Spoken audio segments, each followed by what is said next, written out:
അനിശ്ചിതത്വങ്ങൾക്കും ആശങ്കകൾക്കും ഒടുവിൽ ആ പ്രഖ്യാപനം വന്നു. രാഹുൽ ഗാന്ധി വയനാട്ടിൽ മത്സരിക്കും. AICC ആസ്ഥാനത്ത് നടത്തിയ വാർത്താ സമ്മേളനത്തിൽ AK ആന്റണിയാണ് ഇക്കാര്യം അറിയിച്ചത്. വളരെ സന്തോഷമുള്ള കാര്യം അറിയിക്കാനുണ്ടെന്ന മുഖവുരയോടെയാണ് ആന്റണി തുടങ്ങിയത്. നിരന്തര ആവശ്യവും അഭ്യർത്ഥനയും പരിഗണിച്ച് രാഹുൽ ഗാന്ധി വയനാട്ടിൽ മത്സരിക്കാൻ തീരുമാനിച്ചു. ഇതായിരുന്നു AK ആന്റണിയുടെ വാക്കുകൾ.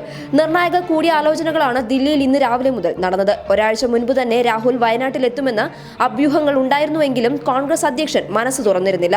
നിർണായക തീരുമാനത്തിന് മുൻപ് മുതിർന്ന നേതാക്കളായ ഗുലാം നബി ആസാദും AK ആന്റണിയും KC വേണുഗോപാലും കൂടിക്കാഴ്ച നടത്തി. അഹമ്മദ് പട്ടേലും കൂടിയാലോചനയിൽ പങ്കെടുത്തിരുന്നു.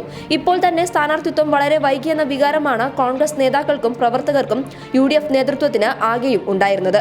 അതൃപ്തി നേരിട്ട് ലീഗ് നേതൃത്വം ഹൈക്കമാൻഡിനെ അറിയിക്കുകയും ചെയ്തിരുന്നു. വലിയ മനോവിഷമമുണ്ടെന്നും തീരുമാനം വൈകരുതെന്നും ഇന്ന് രാവിലെയും KPCC അധ്യക്ഷൻ മുല്ലപ്പള്ളി രാമചന്ദ്രൻ പ്രതികരിക്കുകയും ചെയ്തിരുന്നു. News desk public Kerala.